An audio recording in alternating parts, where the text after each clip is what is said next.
right, great. Well, I think we can go ahead and get started. So hello and welcome everyone to Women's Health Tech Wednesdays. My name is Nina Joshi, and with us today we have Meg Columbia-Walsh, who is the Global Market Leader for Healthcare Life Sciences at Amazon Web Services. Before we jump in, just want to give a quick background on myself. I work as a consultant and design researcher in Kaiser Permanente's Health Innovation Shop, where I design and deploy digital health products. Before we jump into our conversation, just wanted to give two quick announcements. The first is that we have a study going on, and we're looking for participants who are postpartum. So more information will be in the chat box there. And we also have our event, our Tech Challenge event on December 17th. So please be sure to register. That is going to be a free event for you all. And with that, would like to bring on our lovely guest, Meg. Hello, and thank you so much for being here today. You bet. Hi, happy to be here.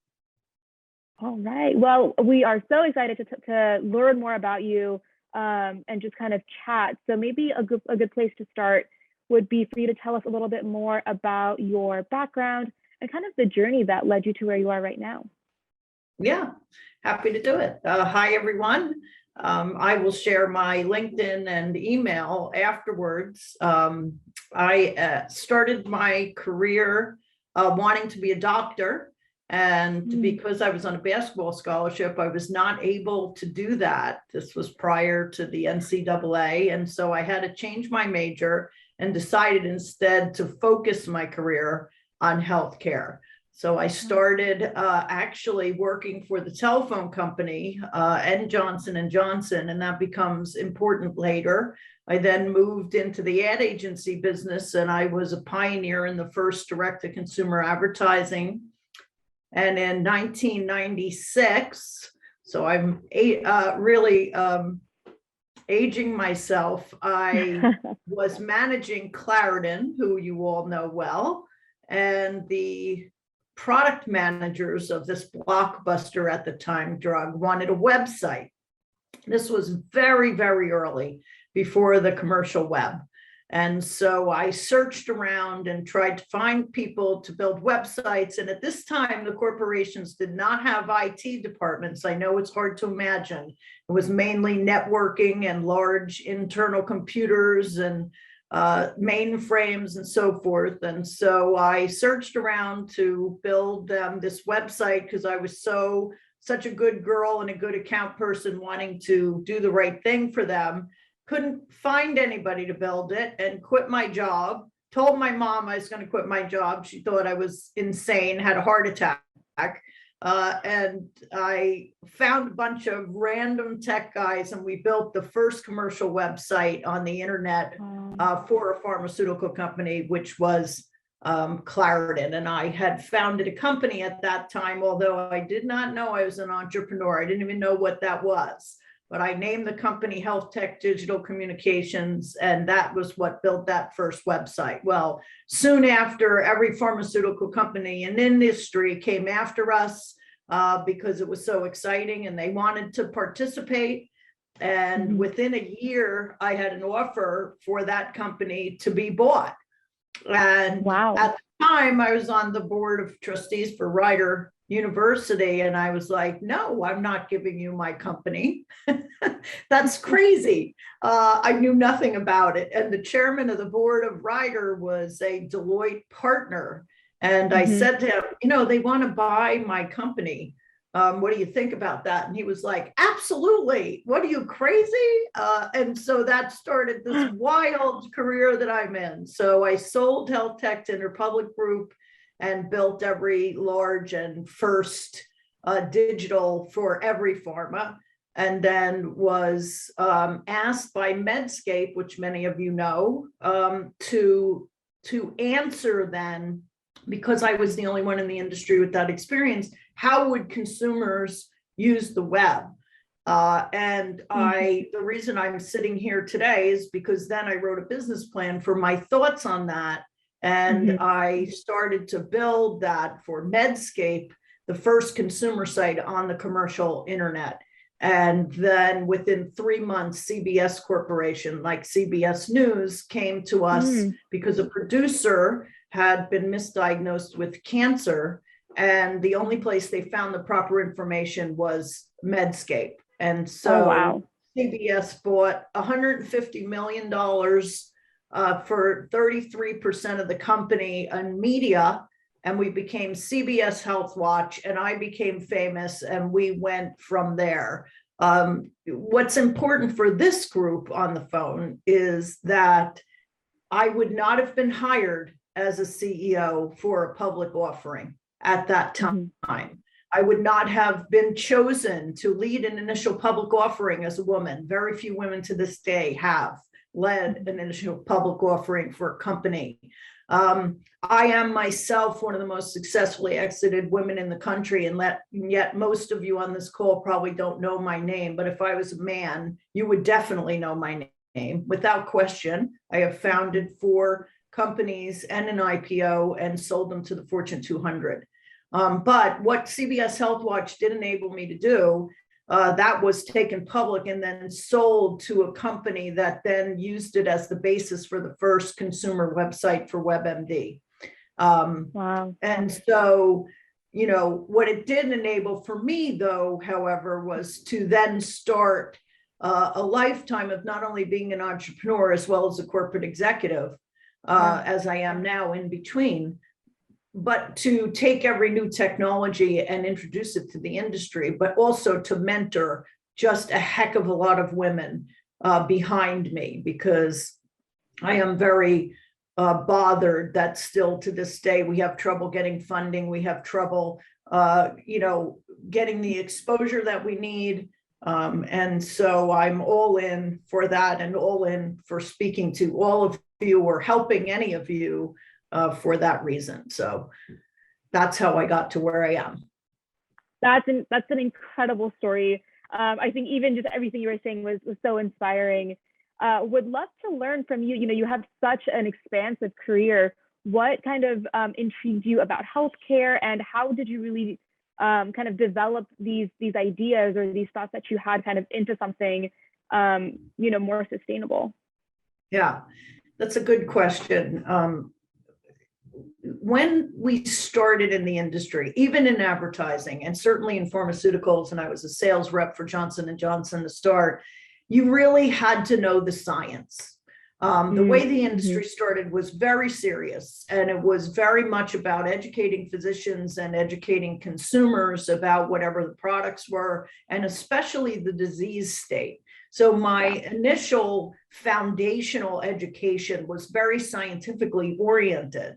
And so my being older as a starting entrepreneur, my focus was the patient. When I first saw the internet and what was possible for Claritin, my thought and our thinking was that we finally could get patients to comply with their medication, to understand what that meant, so that they would get the best benefit of helping them with their condition. You know, healthcare is a challenge. Compliance in healthcare still to this day is a challenge, but is very driven by the patient. In CBS Health Watch, it was the same thing. We were the first site on the internet that provided any information on all of the disease states, et cetera, to consumers directly. And, you know, it really helped in the conversation with physicians. This myth that, you know, it did not, is not true. And patients still need, as most people on the phone know, to be very, very empowered and their own advocate to get through this very complicated and dysfunctional healthcare system that we have. So, you know, that focus really has driven me in my career, and even as my niche developed of watching the trends and watching the new technologies that were going to come in to affect the consumer. My last company was an artificial intelligence company. It still was in the mind of how that would drive and help the consumer. You know, so ultimately that really is the foundation. Absolutely. And I love that that's, you know, been your guiding focus, you know, throughout your career. If I can ask for you to put on your mentor hat for a second, would love, your advice for those that are, aspiring entrepreneurs or innovators. Where should they start for those that maybe have an idea or are really interested, but it can kind of be a little bit overwhelming when you think about the entire system. Where should they start? Yeah. I think the most important thing about when people ask me, how have you done this? Most entrepreneurs don't build companies that sell, men or women. How do you do it? I think my answer is operational rigor. And for anybody on the phone who is building a business or wants to build a business, whether it's a startup or a niche business and service, etc., is you have to have an idea that's unique. And then you have to go out in the market and you have to study. And this is where I find a lot of entrepreneurs simply don't do the work, or business owners. I don't want to only talk to the entrepreneurs. They do not go out into the market then and spend 2 or 3 months to find out every single offering that is similar to what their idea is, studying all of the competitors of what is close to what their idea is, and then figuring out if it's still a legitimate idea, what that then market niche is. It has to be something that you're going to offer that nobody else is offering, or in a way that is completely different than what everybody else is offering. Once that is established, if you pass that test and you go, yes, I have that, then you have to really write a very solid idea. I am not using intentionally the word business plan. Okay. I am talking about writing down in the stream of consciousness what you think the idea is and what you think the company is. And that might turn out to be 25 to 30 pages of writing. Every single thing you've thought about what this idea is, or what this company needs to be, or what that market niche was you just found out, man, you're just going to sit and write. Because I can hand you the template. I have a beautiful template. I share it often of my I'm a pro now, right? So my 15, 20-minute pitch to a VC for money, or the Economic Development Authority in New Jersey, which is fantastic, or the women's funds.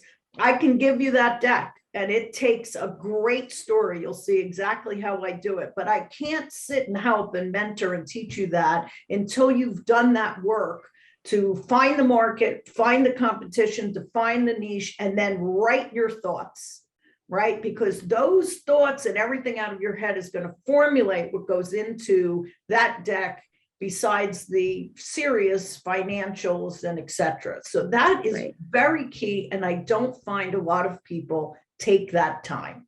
They have a good idea. They haven't done that necessarily, that back work that's so important. And research. They dive ahead and they don't have that secured. So therefore, when somebody looks at you for funding and you can't understand why you didn't get chosen for an incubator or funding or pass one of these, it's because on the other side, I need to know the management team has done their homework, right? And that you can answer my questions. I need to know that you have an idea that's going to make money. I need to know that in making money, that idea can scale. So it's not enough to have an idea, and it's not enough to even make some money. It's enough to know that if I hand you my money, 1, you're going to take care of it, and 2, you're going to grow it. That's really critical, right? And if it's not that idea and it doesn't pass that test, it goes away. There's another idea right behind it. You don't get discouraged. Maybe that one you thought of originally wasn't good enough, but certainly in the market there is space, even space to do things you see that could be done better, right? And then you go and you take advantage of that, right? Once that's done, I'll just take another minute to tell you how I start these businesses, right? So I have this pitch. I've done it in the case of Wiley, my last company. We went to the New Jersey State Economic Development Authority. We did our pitch and we were granted quite a bit of money to start. We also had founding VCs involved. So we have this money. Now it's my job, right? They've handed me a check. I got money in the bank account. The very first thing I do is I operationalize the idea. So I go across the organization, corporate, sales, product, tech, finance, customer service, operations, right? I then find out, do I need a leader for each one of those? Or in this case, I need maybe 4 people that are going to do multiple jobs to start, but I hire the best first. I use some of that capital to hire senior people. Senior people like myself can do 10 jobs. That's what I need. I need the maturity of that ability, right? Then we lay out each one of those departments' roles for this idea. So for Wiley, I'll give you a real example. We had an unbelievable AI machine learning platform that was going to work on personalization at scale for big brands, basically making your communication more personalized, both in healthcare and CPG. So I went and hired the best. I knew I would need tech. I knew I would need a lot of project management, right? That was going to be critical. And so I hired those people, and then I even wrote the job descriptions. I wrote for each department head that I hire, they have to write out what their department does. And not only that, but if one was sold, so let's say we had Marriott as a client, we go to Marriott and we've pitched this idea and they say, great, Meg, here's $100,000 for a pilot. How is that going to flow through my company is actually something I do ahead of time. So each department head is charged with writing out in PowerPoint or whatever they're comfortable with, how that department is going to work, how those projects are going to get done, who's going to be the quality control, etc. So when I hire somebody new, then when we start to hire under that, they are handed a department guide, they're handed a job description, and I can onboard people quicker. I have Salesforce set up for my salespeople. My financials are as tight as anything. I know every dollar and where it's being spent and everything. That is the key to my success. That is what my companies sell. They are so tightly run. We build it as if we're $1 million company right off the bat. I have all those I's and T's dotted, and it's critical to do it. And a lot of people, again, it's hard work. They have to do the work in these basic, tedious paperwork, things that's not as sexy before then I get to do my job, which is raising money 24 hours a day and always from day one, and selling to my clients, to my board, managing my investors, et cetera, as a CEO. That's my job, right? But before I get to there, that's the groundwork that's laid. And that groundwork is absolutely critical.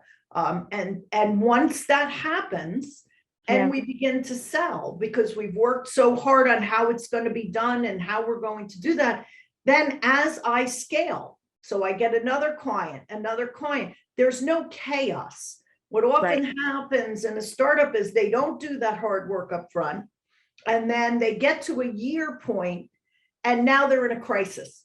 They have taken in more than they can handle. They don't have the processes and procedures to handle it. They don't have the way to scale. Their onboarding employees takes too long. It's sloppy. People aren't doing their Salesforce every week. They're not doing their timesheets every day. You see the breakdown, right? I make sure there's no breakdown. We are ready day one to do that, and then it scales from there. So it's a very disciplined, very operational approach. But I think if you talk to any successful scaling startup CEO or founder, you will find a very similar story in how they do it well and how they get there slow and steady and win that race, right? And that really applies here. That's incredible. I love not only your attention to detail, but everything you just shared. There's so much just tangible things for any founder who can, after this, discussion, just already start that stream of consciousness, idea thinking. So thank you so much for sharing all of that. You actually, I think, answered another question I had regarding whether that's co-founder or team members, founding team members. And it seemed, based off of kind of what you were talking about, that I think finding the priority areas and then just hiring for experience is kind of a good approach. Yes, it is, because the young people can do anything. So, I'll make an interesting comment here. So, hiring the more experienced leader is important because they're mature, they've failed, they've succeeded, they've been through that, right? And that's critical for them to be a lead of a department for me, right? For me to call them a leader, they have to have earned their stripes, because then I know I can trust and rely on them, right? And they're going to have the maturity and the professionalism to do that. In the complete opposite end of the spectrum, then, when we start to hire the cheaper talent and the younger talent to fill the ranks, I do not hire people that say, go get the best only project manager, for example. As I interview people, I can tell if they're a hard worker. I can tell if I'm going to be able to trust them by the questions that I ask them and what kind of character they have.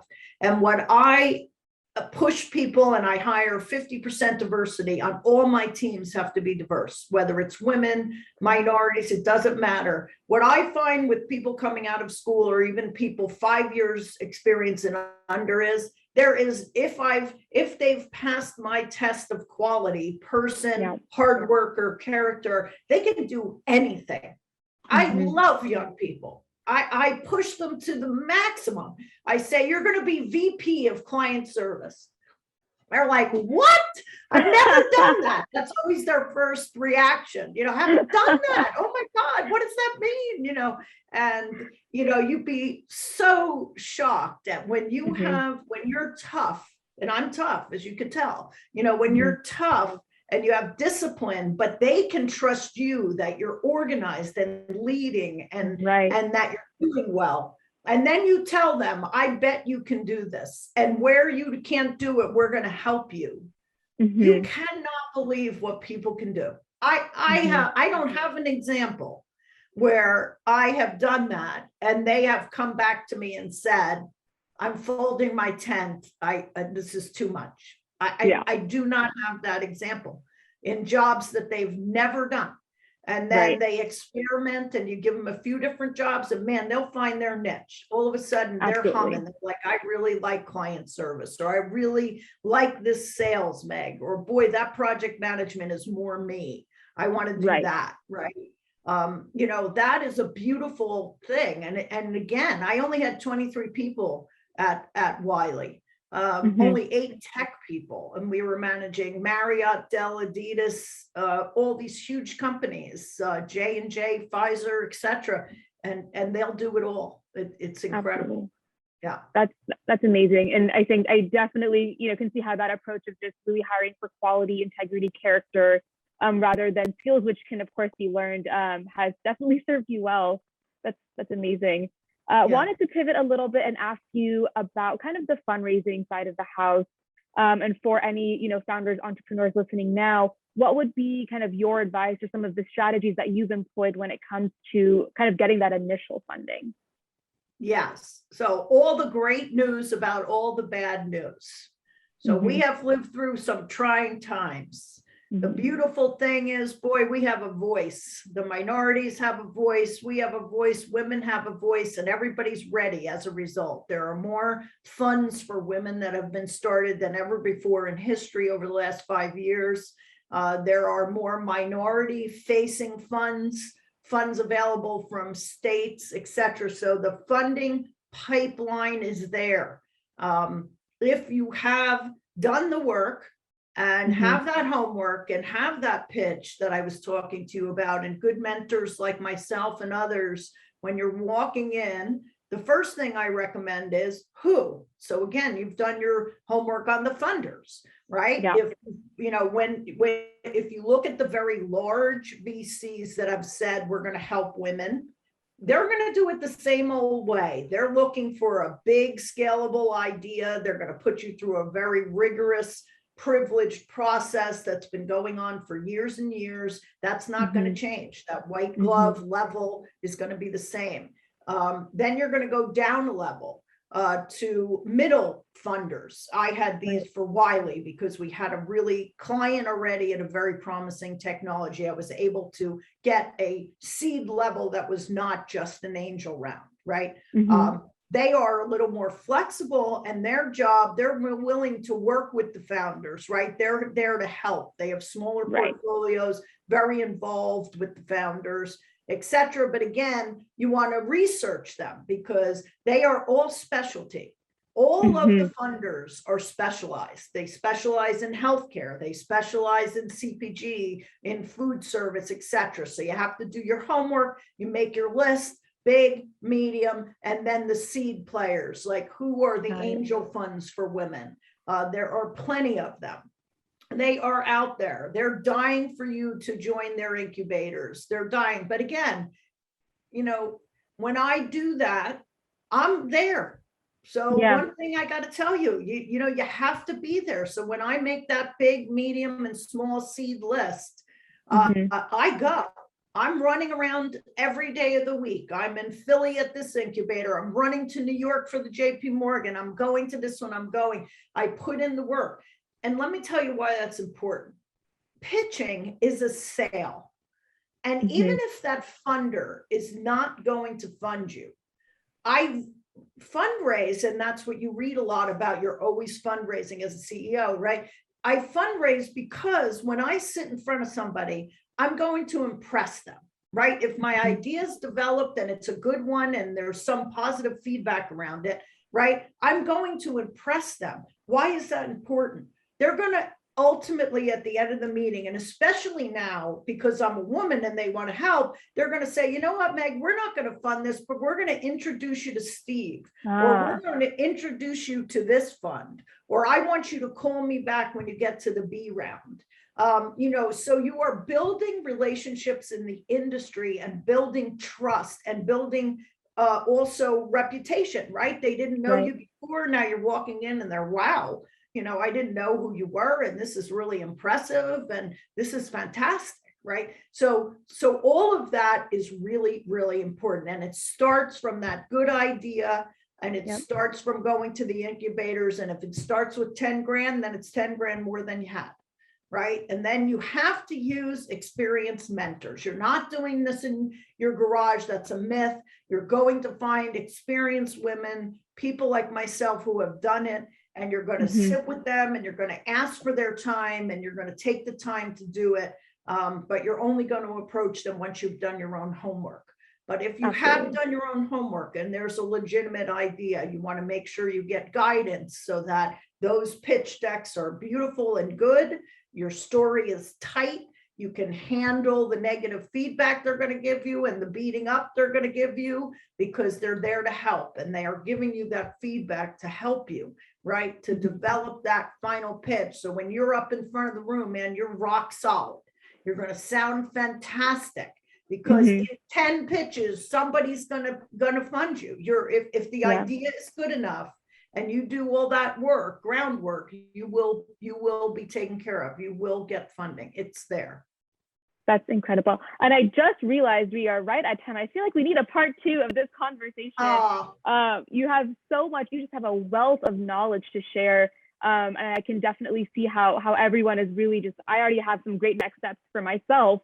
But before we go, just wanted to ask, we actually had a question from an audience member asking about that template that you are mentioning. So if there's a website or if it's on your LinkedIn, please let us know so that we can share that to those that were interested in it. Yeah, no, I have it. I help founders that contact me. I'm happy for you to connect with me on LinkedIn under Meg Columbia-Walsh and write me a note. And, you know, I'm happy to work with anybody from there. Perfect. Well, thank you so much for taking the time to chat. We definitely need to have this conversation again. And then for the audience, next week we will be talking to Coyote Ventures, so please be sure to check that out. Also wanted to let everyone know about our social media so that you can get all of the updates on everything that's happening with HITLAB. And then just wanted to say thank you again, Meg, for just an You bet. incredible conversation. I really appreciate it. I learned a bunch. Oh, good, good. Happy to be here. And also wanted to say thank you to our sponsors, Goodwin and Witham, for sponsoring this amazing conversation. And also just quickly wanted to note that if you were interested in participating in the study, all of that information is going to be on the chat. Excellent. Nice to meet everybody. Thank you so much. Thank you so much for just an amazing conversation. Bye. Bye now.